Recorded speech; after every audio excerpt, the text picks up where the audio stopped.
Lahat kayo, lahat ng kaluluwa nyo akin.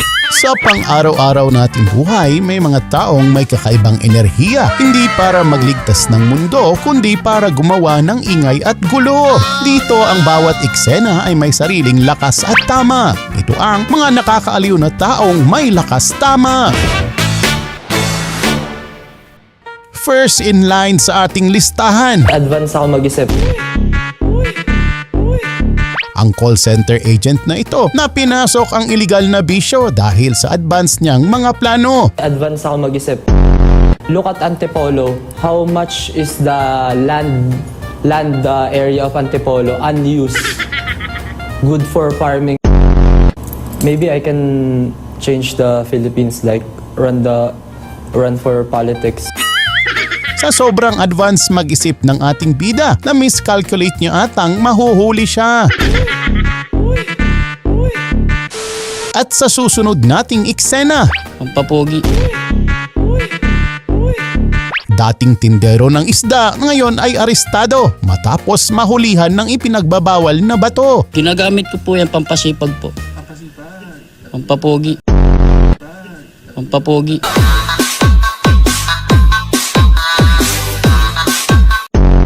Ginagamit ko talaga yan para pagka nalobat po ako, medyo lumakas po ulit yung katawan ko ho.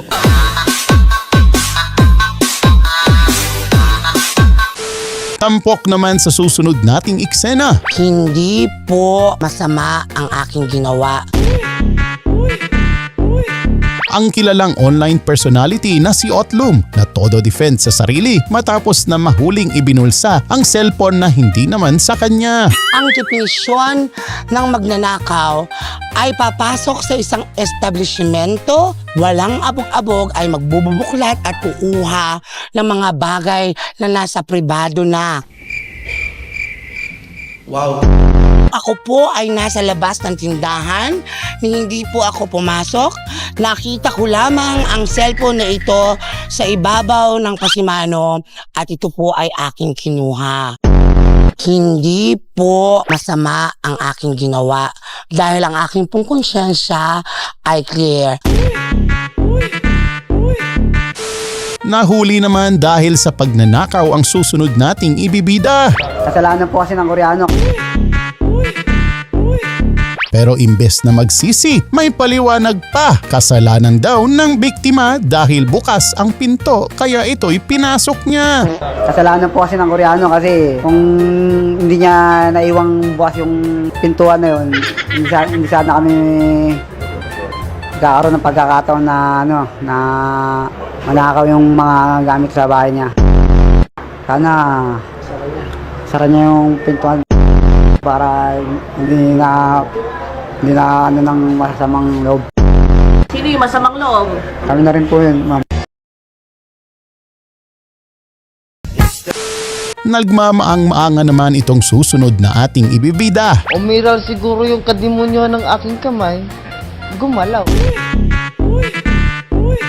Matapos na mahuli na ng dudukot sa dalawang babaeng pasahero pero iba pala ang dinudukot nito. Tulog po ako. Siguro, umiral siguro yung kadimonyo ng aking kamay. Gumalaw. Umiral siguro yung kadimonyo ng aking kamay. Gumalaw.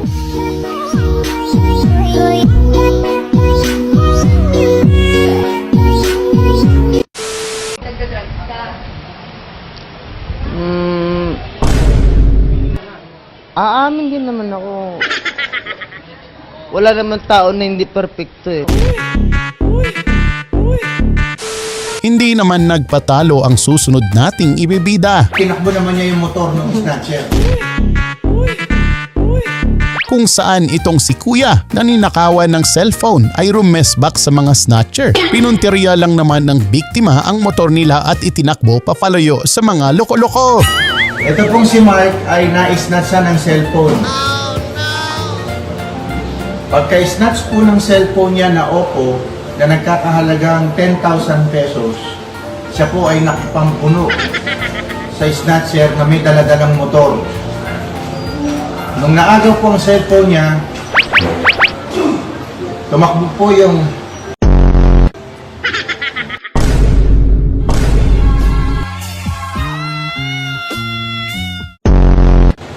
Tumakbo po yung snatcher, abang naagaw naman niya yung susi, at tinakbo naman niya yung motor ng snatcher.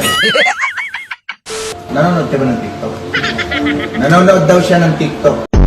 Napanood niya sa TikTok po yung ganitong klase, kung paano kumounter sa snatcher. Idolo naman ng ating bida si Batusay na kung saan binabaliktad ang talim ng kanyang samurai. Ginaya ko lang si Batusay, binaliktad yung talim. Kaya nang mangyari ang insidente kung saan nakaalitan niya ang kanyang kumpadre, abay binaliktad din niya ang kanyang sandata upang hindi ito makasakit sa best friend niya. Kita nyo si CCTV, talaga tigayo, no?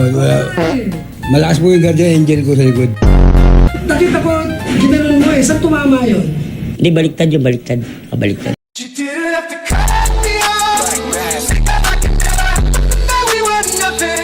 Nakabaliktad. Baliktad. So nanakot ka lang. Ginaya ko lang si Batusay, binaliktad yung talim.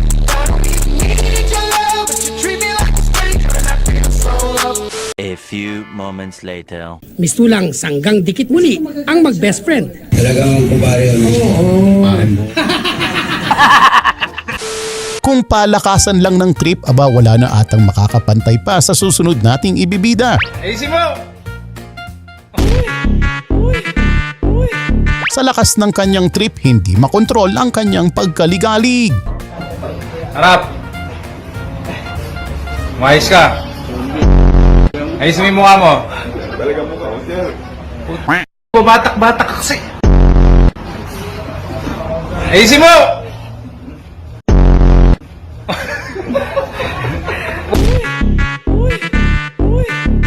Isa pang classic hit ang susunod nating ibibida. Ang order ko ay bulalo.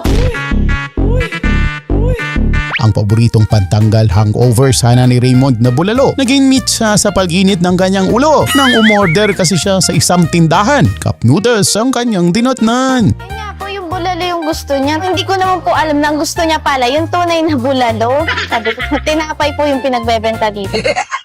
Tapos nag-offer ako ng cup noodles. Bulalo flavor. Flashback. Ang order ko ay bulalo. Bakit ako bibigyan sa noodles? Bakit ko babayaran ng mga solo? Ikaw, bulalo ka. Ikaw, pare. Order mo yung bulalo. Bakit ako babayaran ng noodles? Bulalo. Psychology. Huwag kang makilam. Pare, ang bulalo, mga buto-buto, may laman. Pare, sinusutsot.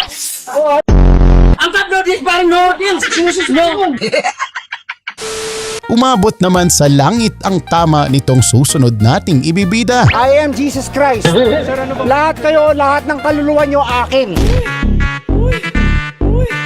Matapos na mag-iskandalo at mahulihan ng ipinagbabawal na halaman. Gumamit ka ngayon? Oh, wala naman siya amats eh. CBD siya eh. Ano yung CBD pa kayo? Research mo. Nung nagmamaneho ka, gumagamit ka rin. Gumagamit? Hindi ako tumitigil gumamit. Gumagamit ako araw-araw. Pagising ko hanggang matulog ako, kahit tumatay ako, gumagamit ako.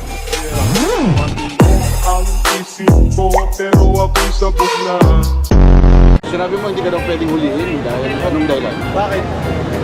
Because under the law of God sa Bible, you cannot touch me. I am God, I am Jesus Christ, I am God in flesh. Alam ko ang tama't mali, pero ako sa bukla. Sir, ano ba? Lahat kayo, lahat ng kaluluwa nyo akin. Anong religion nyo, sir? Wala akong religion, God lang, God. Wala akong religion. Ano nyo si Mama Mary?